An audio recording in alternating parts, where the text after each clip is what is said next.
Well, good afternoon, everyone. My name is Bartosz, and I'm Lucia's colleague on the agri-food team. Her panel gave us really a lot of insight, a lot of sharp, delightfully blunt conversations on how to revive farming in Europe. We've heard the panelists wrestles with themes around young farming, rural decline, women in agriculture, sustainability, and whether simplification actually means simplifying rules. They have set the bar very high for us and teed up a perfect segue, because now we get to stress test the machine meant to deliver all of those ambitions, the common agricultural policy after 2027.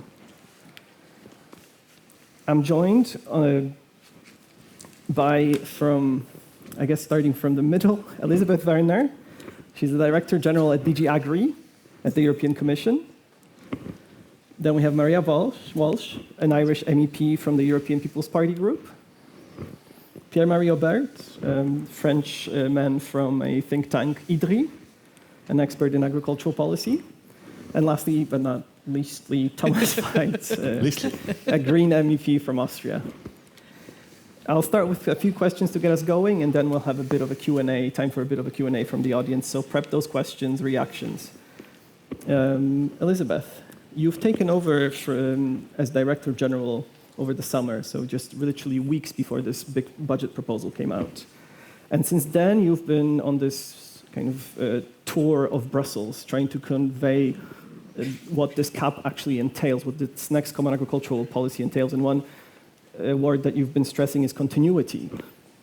That despite what seems like a massive governance overhaul, what seems like creating a lot of fear from farmers, perhaps even national authorities, concretely, what will farmers see? What is the difference? Will this really disrupt their work come 2028, 2029, 2030? Or is this next CAP just a continuation, like you say? Yeah, good afternoon, and thank you very much for the question. I mean, in the Common Agricultural Policy, we already have integrated national plans that are looking at the performance-based system. And as we have laid out, hi, good afternoon. So for the farmers that look at the structural changes ahead, I would like to really reassure them that from their perspective, they would see a lot of continuity in the types of support that they receive today. They should be able to discern, and I hope that will stay that way until the end of the negotiation, a substantial simplification. And we would like to have a policy that is fairer, more targeted, and more effective. Because we have a common agricultural policy today that benefits from an integrated national plan. We call it the CAP strategic plan. It is performance-based, and it provides the predictability for the whole period that a farmer needs to take decisions. Decisions investing, decision transforming, and decisions really to make his farm, her farm, future-proof. And I believe that in our proposal, in our model, all this is guaranteed. I have myself gone through existing national plans to verify each and every action continues to be available. But of course, the situation overall has changed. Business as usual was not an option. So the structure, the legal structure, the budget structure that we have proposed does look very different. But that's more a challenge, I think, for national administrations and for the farmers, really. This is evolution, not revolution, as Commissioner Hansen likes to say. But in that case, is the Commission in the position to guarantee that member states, once push comes to shove, won't use this flexibility to shift money away from farming, from supporting farming communities, rural communities? Well, we have suggested to ring fence money that accrues directly to farmers, because it is important to provide some, I used the word already, predictability, stability, for this EU support that is a substantial part of a farmer's income. And so thanks to this ring fencing, I think we can safely say that at least 300 billion in our proposal would be reserved, guaranteed, available for farmers, no matter what kind of crisis and no matter of what kind of reform difficulties a member state experiences. And Maria, turning to you, we've heard in the earlier panel about concerns around young farmers and concerns about rural communities. And the fact that agricultural ministries will now be competing, well, there is that 300 billion that is ring-fenced for agriculture, but the rest of that money, there is a concern that agriculture ministries will have to compete for that pot with other ministries. Do you think they're equipped to win those fights? Good afternoon, everybody. I mean, in short terms, no. I mean, it's a real challenge. Like, I think to what was Elizabeth just shared, it's not business as usual, but were we in the European Parliament working with member states, and I can appreciate there's a reduction in budget, there is a refrain and a change in the architecture of how this will be delivered and more onus to the member state. And for some, that's a positive.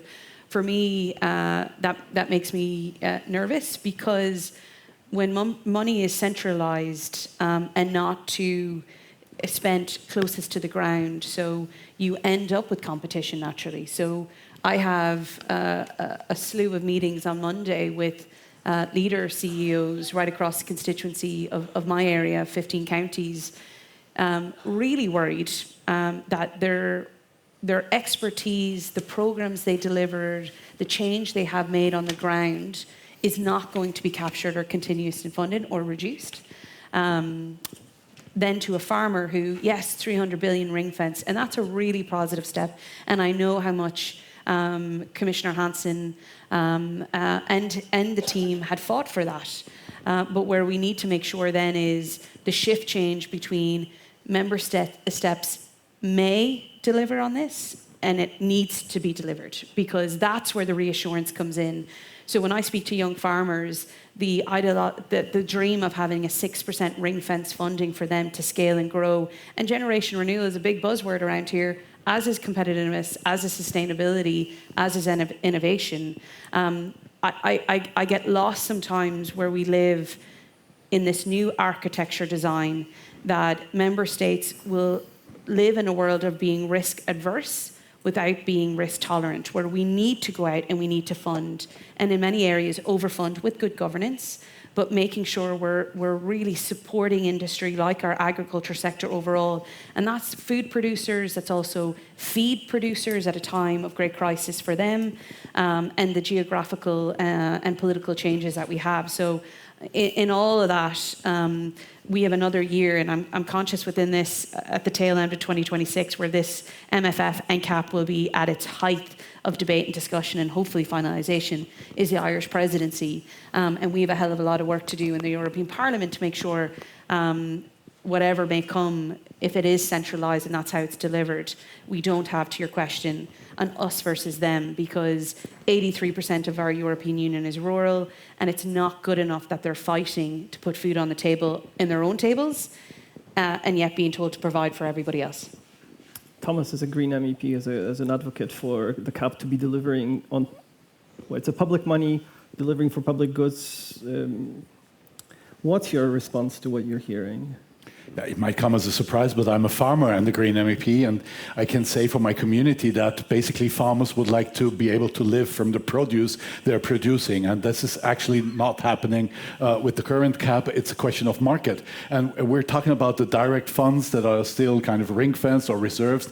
But if we talk about rural development, what is rural development? It's not just about supporting farmers, but it's supporting the regional and short value chain. It's supporting, sausage producers, cheese makers, tofu manufacturers, and this gives farmers an opportunity to have additional markets, to have an option to deliver actually on the one side to the big processors, to the big dairy companies, or to deliver to another market. And so, I mean, we can invest a lot of taxpayers' money in some animal welfare, but if the market is not prepared to buy it, or also public procurement is not stabilizing the market to actually buy it, then our funds will go into nowhere. And my opinion opinion would be that we have to look into how we can make farmers have a granted living of what they produce, and then we give additional money for additional public services a lot of our community is actually delivering on a daily basis. It's clean water, it's clean air, it's stable forests, it's in the mountainous areas protecting the villages, it's preventing floods, it's also investing into biodiversity, it's investing into climate mitigation and adaptation, not just for us, but for the whole society. It's about investing into soils that are able to store water. And this is all public services, and this is indicator-based and result-based payments. But the simple payments per hectare, I think it hasn't worked well, because we have an enormous competition, not just between European agriculture and global agriculture, so the world markets, where it's very hard for us to compete, because just our production costs are just way above everything you see in Brazil or in other regions of the world, but also within the European Union. So for medium-scale farmers, I'm not even talking about small-scale, because this is more and more a niche, but medium-scale farmers, we cannot stand the competition with the big agribusiness. And this is also spreading in the European Union. We have supermarket chains investing into their own production schemes. We have investment funds buying up big landscapes.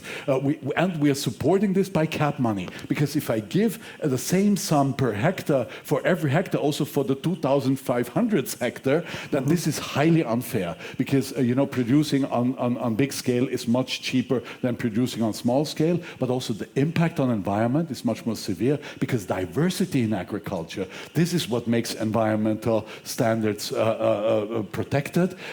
Diversity on also small and medium scale keeps rural areas alive, and there we are with the generational renewal. I mean, look into Austria. We have very small scale structures, and still we have the lowest average age of farmers. Why? Because we have 25% organic, and young people like to do organic. Yeah, you need to be well educated. You see, but there's and are we really supporting the success models, or are we supporting the competition? Let me turn to Pierre-Marie, because he'll have to flip a page soon of his notes. So before he has to do that, Pierre-Marie, you're as a kind of a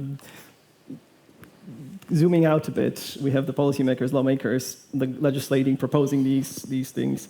What's your response? I mean, you've been talking about how the Commission has been little by little delegating more and more responsibility to member states. But when you hear the responses from lawmakers, from DG Agri. Yeah, no, I think that a lot has been said. I guess one point is also very clear, is that giving more responsibility to member states comes with the need to ensure that we have something like a level playing field. That is clear, even though we are not all looking for the same kind of price competitiveness. We are also looking for non-price competitiveness in local markets, using the rural development money for that, etc. But still, I think the question of how the dialogue between the Commission and the member states will take place to ensure that we have a common basis or a minimum common basis will be critical. So how is this going to unfold, and how the Commission is going to frame without tying the hands of the member states in developing their national strategic plans, for me, will be critical. We have some provisions in the current proposal giving the Commission a lot of responsibilities over the drafting and the validation of the NSPs. I'm also asking my colleagues from the Parliament, how do they consider that? Is it something that is that sounds acceptable for you, and what do you think about the Council position? So for me, it's a critical dimension, the dialogue and the relationship and the responsibility between the Commission and member states on that. This is one point. My second point, not building too much on what has been said, is also the fact that apart from what has been said on the need to reward public goods with public money, etc., I think there is one critical dimension in the years to come, which is the fact that all farmers across the EU will have to face more risks.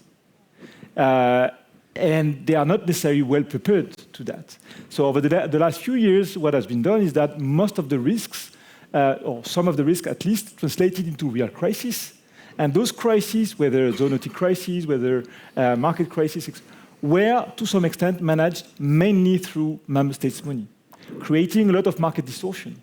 Right? So my question to the Commission would be, in that case, how can we improve the ability of the CAP to support ex-ante management of risks to avoid crisis management that comes after, and maybe for the risk management, being more precise, not only relying on insurances, which is one of the dimensions of risk management, but also relying on measures like diversification and stuff that will enable farmers to be less, let's say, less exposed to a number of risks, be it climate risk, market risk, zoonotic risk, etc. So those are the key points that I believe. And when you look at the outlines of the next budget, when you look at the Commission's proposal, of course it will be negotiated in the Council and the Parliament. Does it? Who has the final say? Who has the final say? Who has the actual kind of? Is the Commission equipped to prevent a race to the bottom or a race where everyone goes in a different direction? I wish someone from the Council would be on that in that panel. I think whatever answer I give will make someone angry, be it the Commission, the Council, or the Parliament. My sense is that member states still have the final say at the end of the day, because they will have to decide on how they use the money. I think the question of arbitration of what do they do with the non-ring-fenced money that can be allocated to farmers but can be allocated to something else will be critical. And I guess, I suspect the member states to be willing in the final draft to make sure that they have the final say in the national strategic plans that will be developed. But I still believe that the Commission should be there to organize a collective conversation to make sure that the way in which it's done ensure a minimum basis that all member states abide by, if I may. Elizabeth, is the Commission, given these massive challenges, we hear agriculture ministers talk about equipping or buying tanks instead of tractors. We hear about priorities like defense, migration, climate change is somewhere distantly there as well. The Commission used to kind of propose this common vision, the common agricultural policy. We hear arguments that the common is being hollowed out. Is the Commission still able to enforce a meaningful common policy with this proposal, considering 27 different countries with potentially different priorities and objectives? Yeah, look, I think the agriculture in Europe actually is fantastic because of its diversity. And while we have common objectives, we already today have very different models and of course, very different crops and very different kind of production across the EU.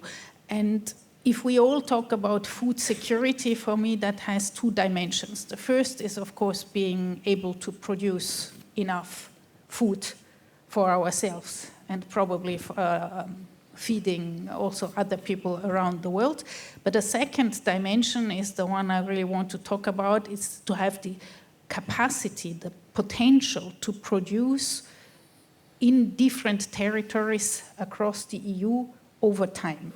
And that includes things such as being prepared for climate change, accompanying certain structures that are small or very specialized and not industrial farming. And I think that's actually the real value of European agriculture and the real reason why we need a strong common agricultural policy, because there are certain models that do not live, as you said, from the market production alone. And this is indeed where I think also public money has a role to play in terms of preparing for change to come, making sure we don't have a completely static model of production, but we can innovate, we can adapt also to changing needs. And this sort of being able over time to guarantee that we continue to have a diverse but functioning, efficient agriculture that produces and that provides services to society and the planet, this is for me the strongest justification. Now, what about the commonality? We have common objectives that we propose to lay down in the legislation. We have learned the lessons from two simplification packages that we cannot prescribe every single detail in the EU level because there are national specificities, there are different calendars, there are regional needs that we have not been able to solve with a one-size-fits-all, which justifies that we give some flexibility to member states. Now, we have one new thing in our proposal as well, is that the Commission would issue recommendations for the common agricultural policy for member states to take into account when they prepare the plans. For me, this is a very valuable tool, including the process of coming to these recommendations, because that would allow us to have conversations from beginning of next year, from beginning of 26 onwards, to discuss what are the priorities, what are the difficulties. In all this, I think member states have an extremely good starting point with the current CAP strategic plans, because they're not that old. Remember what was largely true or relevant in 2023, I think remains relevant also in 26, 27. So of course you need to adapt them over time, but we're not starting from scratch. And I believe that in a very pragmatic way, member states will want to continue with measures that they have already now. And that is the moment then where we can have a look, because we are measuring what is being achieved now. We are measuring how much the CAP is spending for climate adaptation, for climate mitigation, for biodiversity, but also how much is going to animal welfare. And I think if we start on that basis, we can continue with a common policy. So it seems like no real disruptions, but turning to the two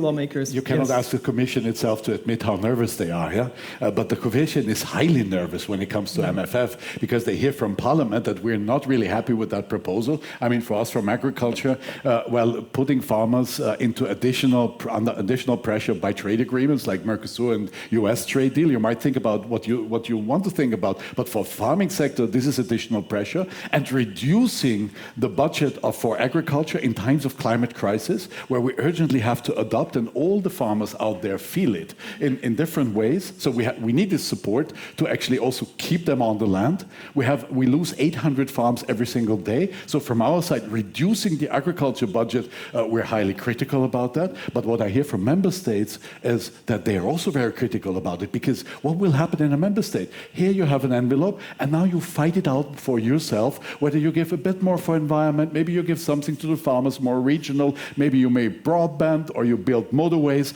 or you put it all into defense. And now go and have fun, all in one room, and who stays up, who stands last gets the money, or what. So member states are really not keen to actually walk down that road. And that's also the Commission here. It's not from every member state, but from more and more. So there's high nervosity in the Commission. That's also why Commission came up with a proposal already, how to milden the resistance with some additional ring fence of additional reserves somehow. This is why he's a coordinator for the Greens, so he gets a lot more time than anybody else in agriculture. But can I just bridge that gap, dear colleague? Because I think to the point made by Elizabeth, yes, there is absolute nervousness, and I'm not trying to. I wholeheartedly agree in most part with what was just shared there. There is. I mean, there's a couple of things here, a couple of layers. A, the perception that is placed on farmers, and I hope we get into the mental health farmers, because everything we've just discussed also plays into generation renewal, female farmers, ring-fenced, and of course their mental health within that. So there's a perception that they are causing all this chaos. And when you have drip fed, and it's all of us in this room who is to be accountable. Most too are 720 MEPs, because when we put out stuff around agriculture or the next CAP or the next MFF, we have to be so conscious that there's farmers right across the EU that are terrified based off the last CAP that this pendulum swing is going to knock them out of business, and geopolitical turmoil, trade deals, everything that you had just said is absolutely smacking them in the face, along with the fact that there is no better people able to tell you climate change is impacting their product line, and most importantly, the 4 animals or the 2 animals, or their healthy soil, or the tillage, or whatever they're producing. There's no one better. No policy legislator can tell a farmer what's better for them. They know them themselves.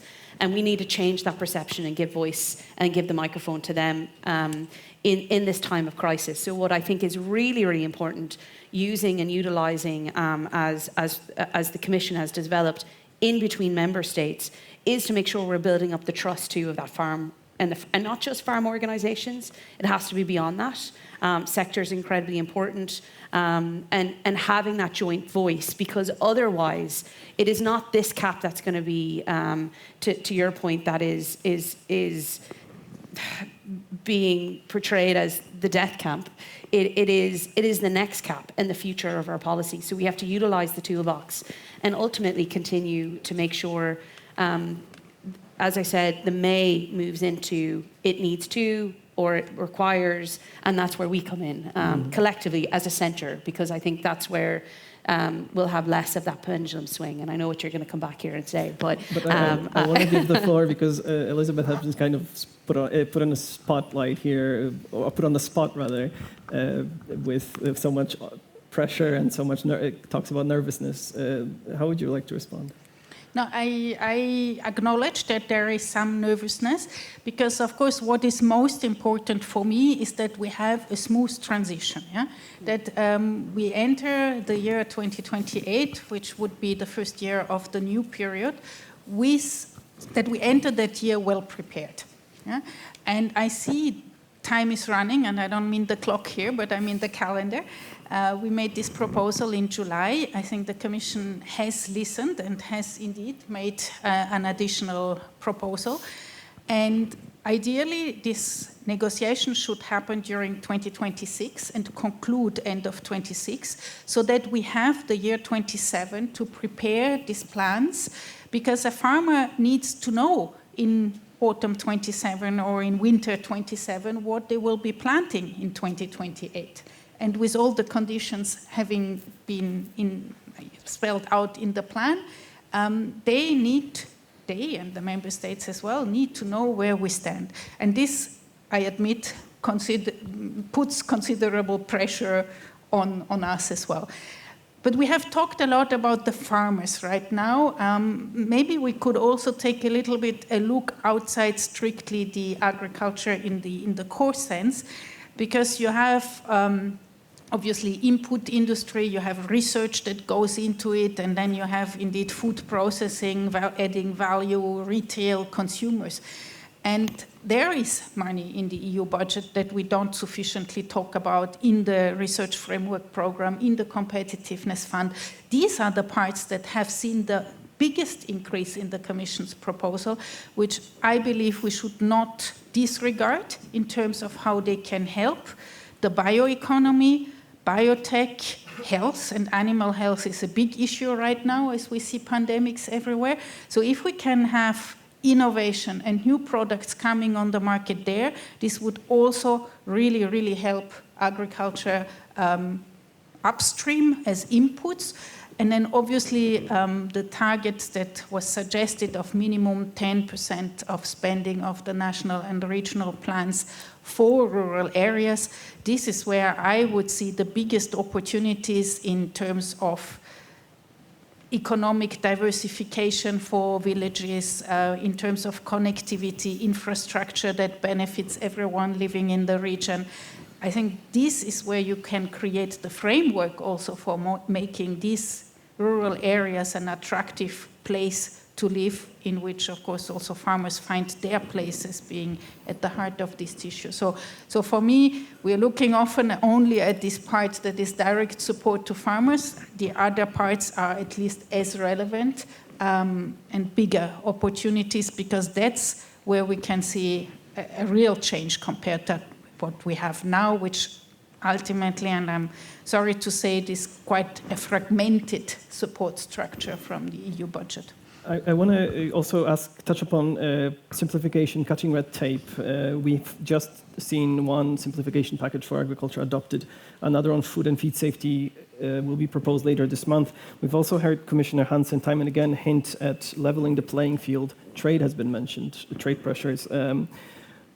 With the upcoming simplification package, Commissioner Hansen has hinted that this will be also less about just reducing paperwork, but also simplifying, well, things that maybe fall outside DG Agri's merit, but simplifying pesticide approvals, but also ensuring that that level playing field in third countries and in Europe starts being leveled out. So the expectations that are put on European farmers, countries exporting to the EU might also have to start upping the ante if they want to maintain that EU market access.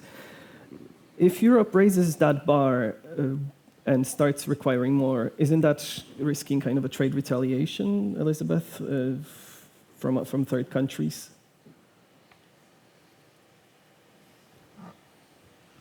So in our document, Vision for Agriculture and Food, it was very clearly already said that we will aim at having a better level playing field in terms of the production standards.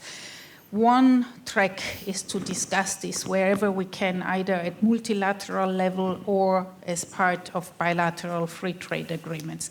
We have just last week launched a study, an impact assessment on how we can make sure that pesticides that are banned from use inside the EU are not, in a way, coming back via residues in imported products.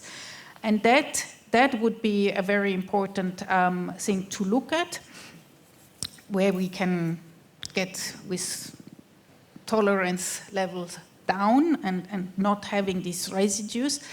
But we have to be aware, of course, of what kind of combinations of substances and products we're talking about.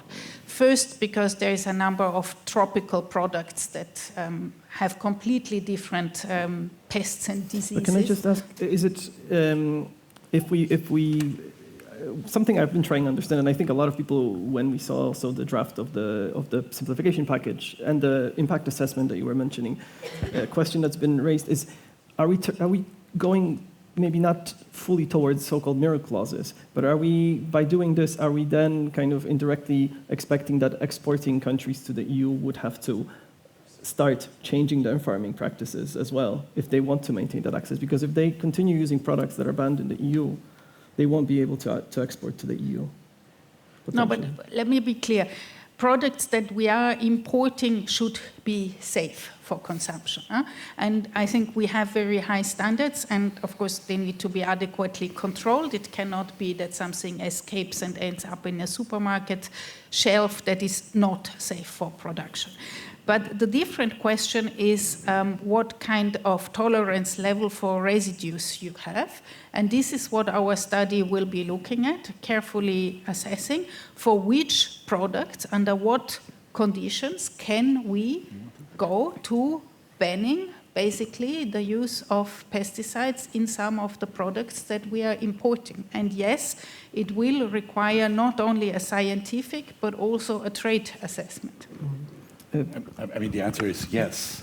We are requiring other importers into the European market to follow certain standards. And that's nothing new. I mean, when it comes to hygiene, we're doing this since ever.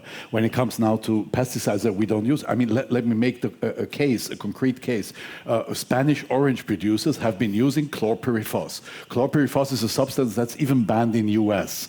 Whoever works on pesticides, you know what that means. Yeah? So we've banned it in the European Union, and the only reason why you use that is to make oranges and citrus fruits look nice. So it's not about the inequality, it's just about the look.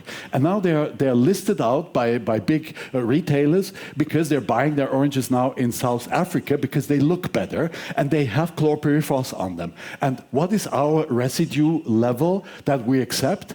Well, we don't have a European residue level because it's banned in the European Union. So we apply the international residue level, which is set in Geneva, which is not following the precautionary principle, and it's like in a much higher risk category. So we accept these products with much more risk than we accept products from our own market, even if it's banned pesticides. And we need to look into, and I know the Commission looks into this problem. But yes, and look, if we're not using antibiotics as growth promoters, because if you constantly feed antibiotics, there's no inflammations in the body, so animals grow better, there's more meat on the bone, but you cannot prove that 2 weeks after the last use. So we cannot use it as growth promoters, which is rightly so, because we're also producing multi-resistant bacteria with that. But in Brazil, it is done, and there has been... and I know we have members of IFA here and the Irish Farmers Journal who had done a most recent investigation down in Brazil, travelled thousands of kilometres, and were able to buy freely a number of antibiotics, unscripted, no tags or no trace. And it comes back to the fairness piece I think we're all looking for. And it comes back to the honesty piece and transparency, and then the education around where our food comes from, and how we give support and adequate support to that. To all farmers. I'm a little bit biased. I prefer a small farm in the west of Ireland getting a little bit more than the big Austrian farmer. There is no big Austrian farmers. Not really. But if an upland farmer who has commonage and is literally has a portfolio career because they can't live off the land as what previous generations have. But it's not one size fits all, and it's not one trade deal that's going to fix it. However, to the point made, we cannot accept unfair practices when we're beating farmers with the other hand at a European level to say they can't do this. There has to be fairness. And most importantly, the farmer has to feel it, has to see it, and has to have the toolbox, as was shared from the Commission, to get there.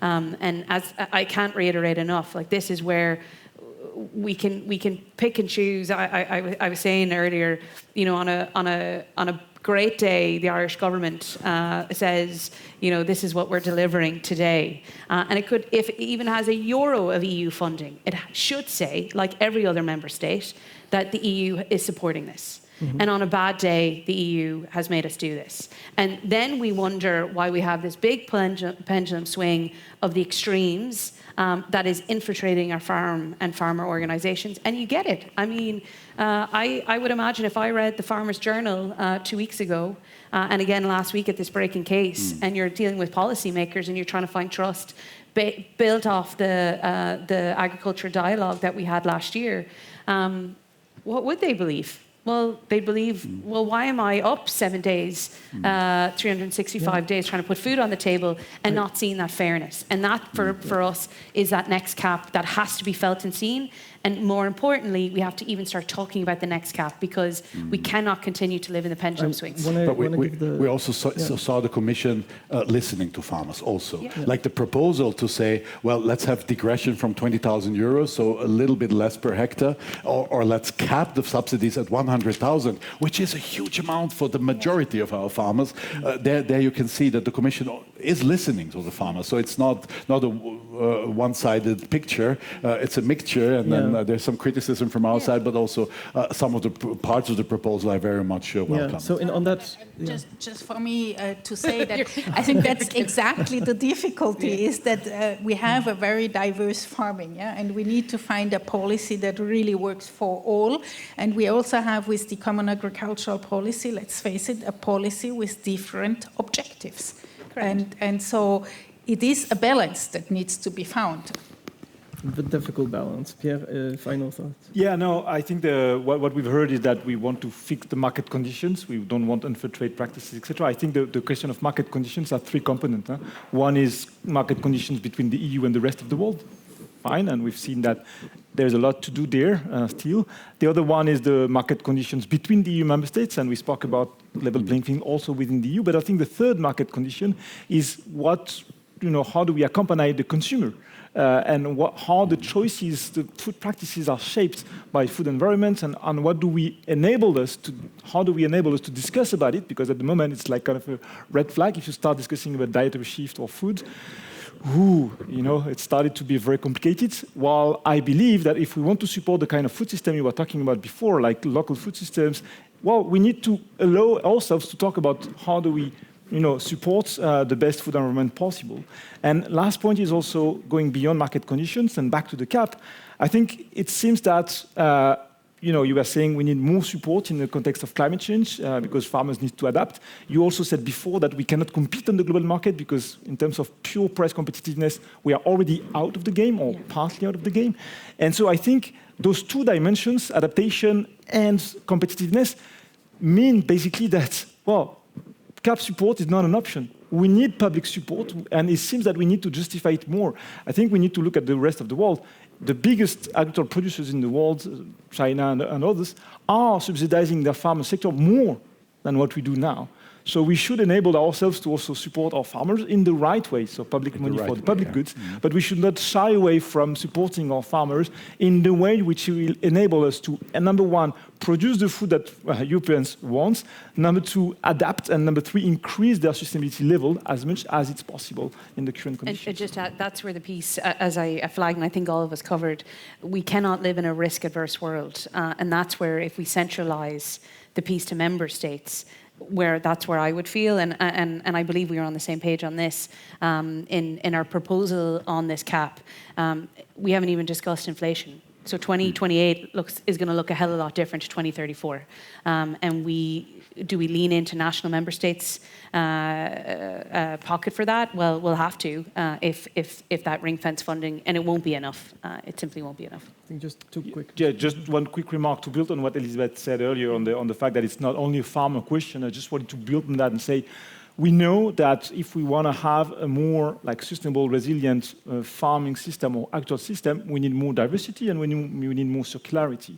But if you look at what it means a reorganization not only of the farms, but of all the food chains that are after the farm and before the farm. And this needs to be funded with, at the same time, stranded assets and new investment to be made in R&D and in capacity for storage, collection, and new products to be put on shelves. So this has to be factored in, and it's not the CAP that has to pay for that, but we need to find other ways in which we can support that in this kind of risk management. There's a lot of money in farming. There's a hell of a lot of money in agriculture. It's not hitting the people where it needs it the most. Elizabeth, are we going to get to that place where we're looking at all of that big picture, or when could that happen? When could we expect it to?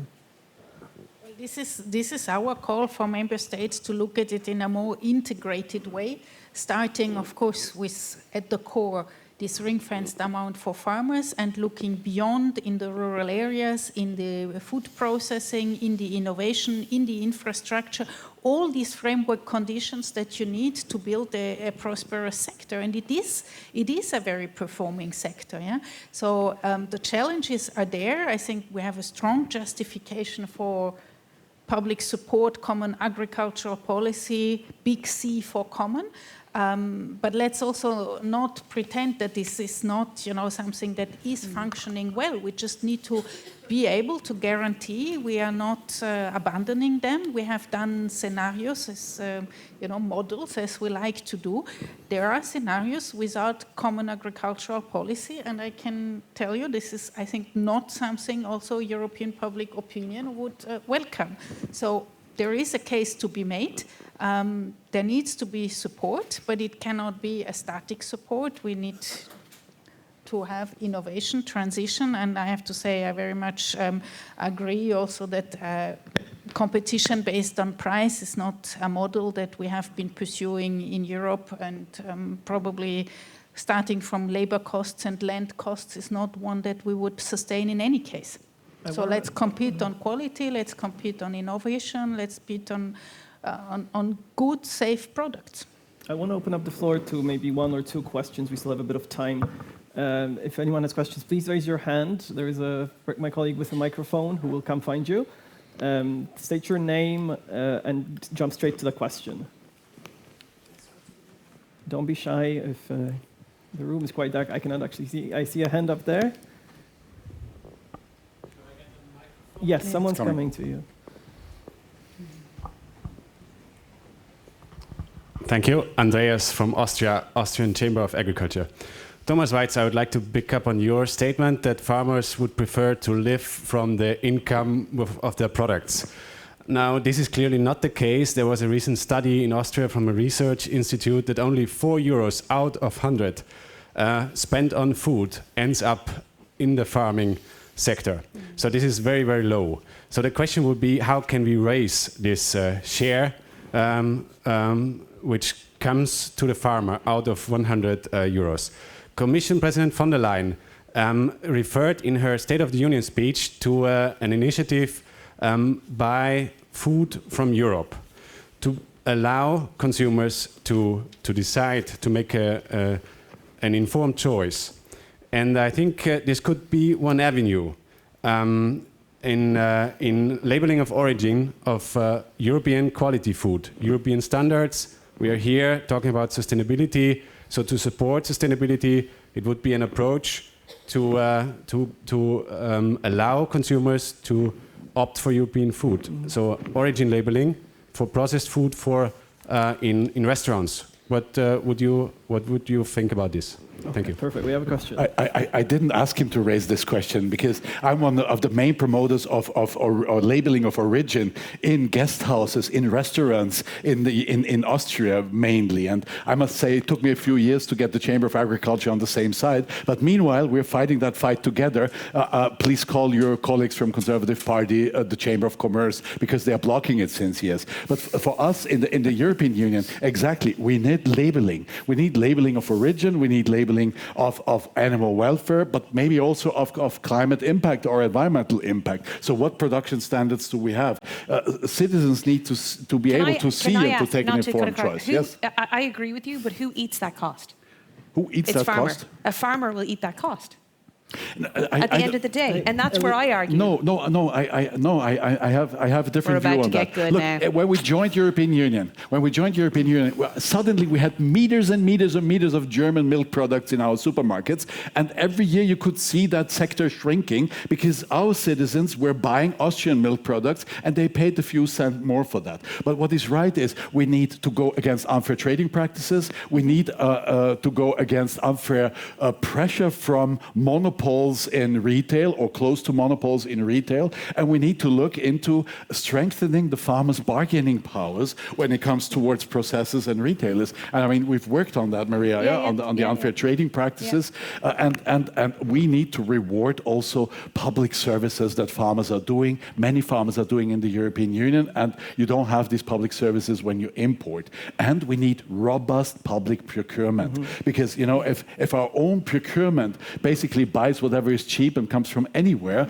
why should consumers follow? And this is a stabilizing factor for the whole market. And again, that's what I try to communicate. We can support organic, but at the end, we also need to support the market for organic. We can support animal welfare and so on. I want to see if there are any other questions in the room. Okay, I stopped there at that point. Let's see, we have an Austrian-heavy panel and we have an Austrian-heavy audience, it seems. So let's see there. I see a hand over there. Someone will come bring you the microphone. I think to your point, education is super important all around, right? Really.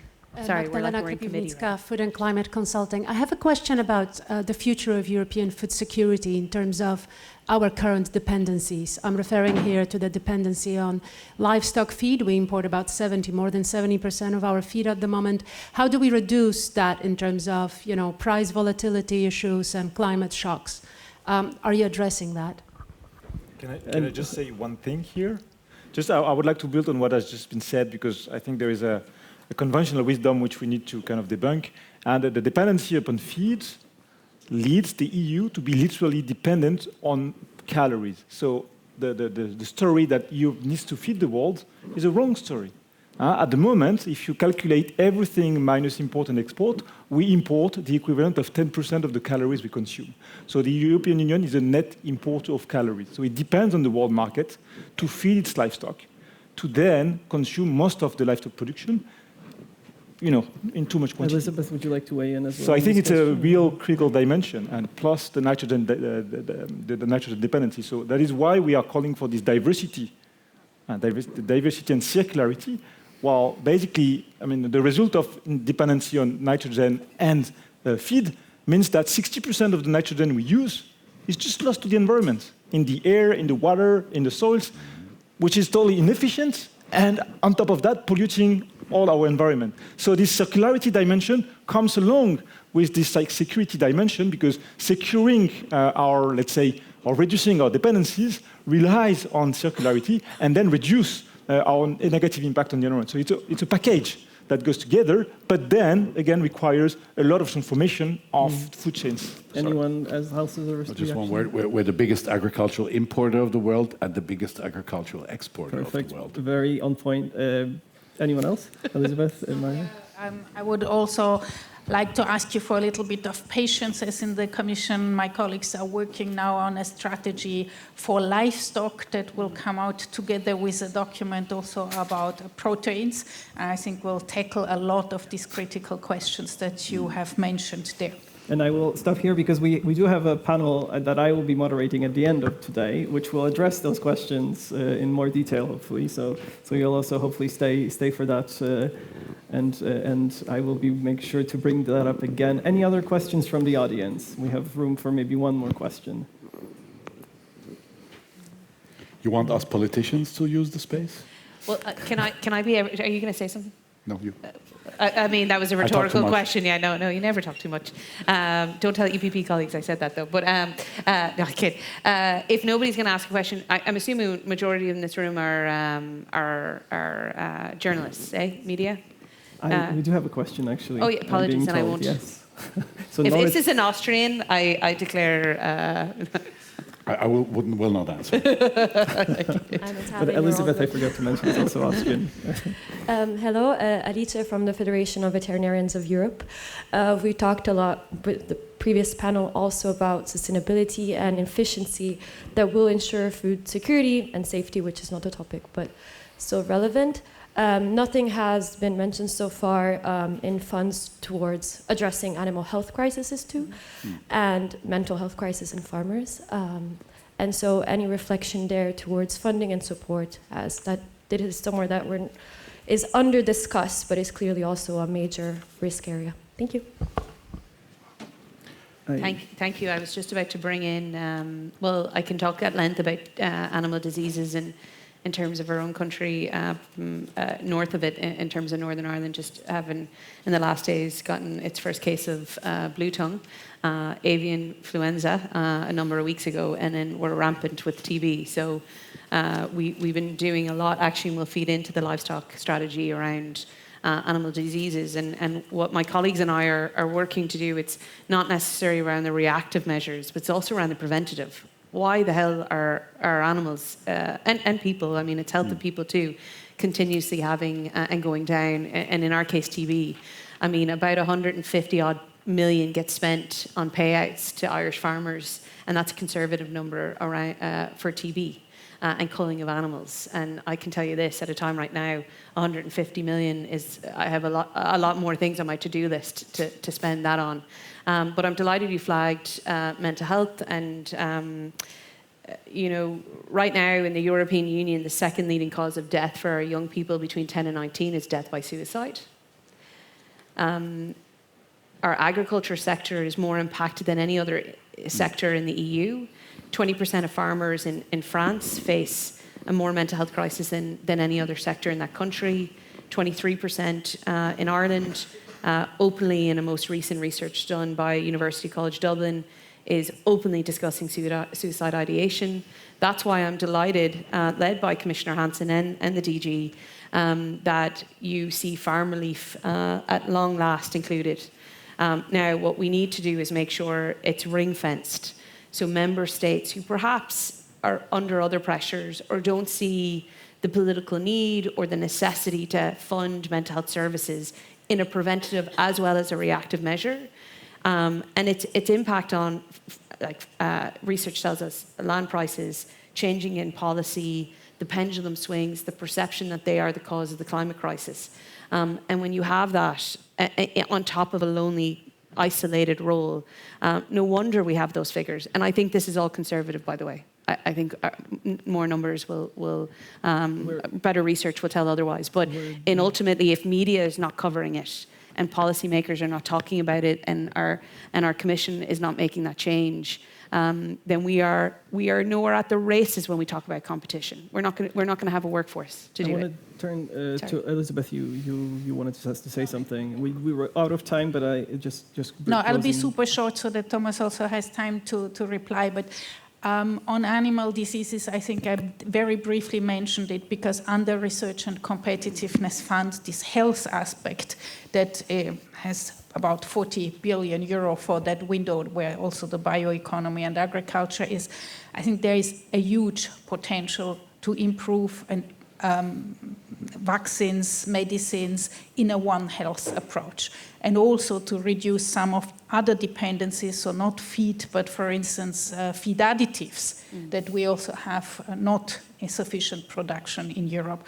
And I'm very glad you mentioned already the farm relief services, because that is simply not talked about it at all. It is not a big sum of money, but I think it's extremely symbolic that we have introduced this possibility for farmers to get money for taking some time off.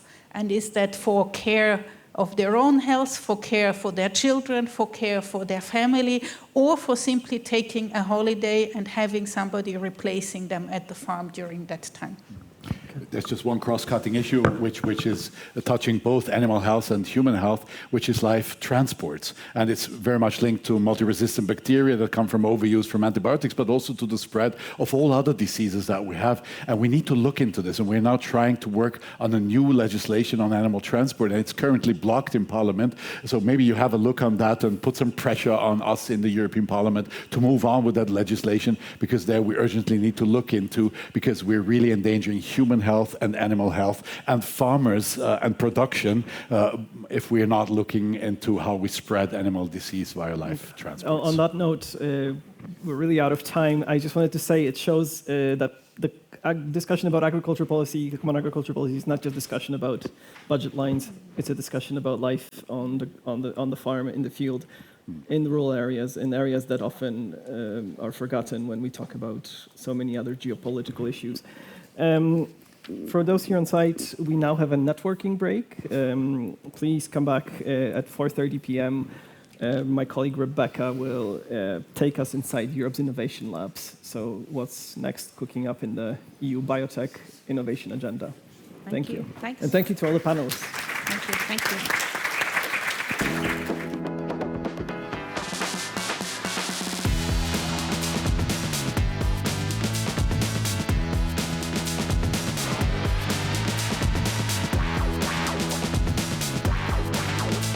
Are united in diversity. We are very heterogeneous in our opinion. We are doing this in our open democracies. Discussion is all open and loud, and I'm not for that.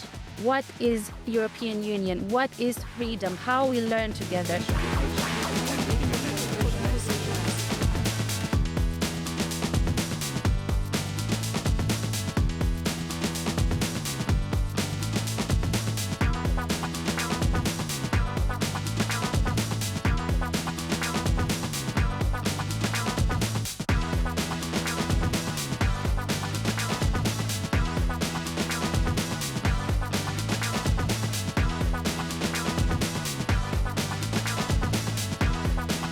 The obvious question is, what is the EU doing? What is our plan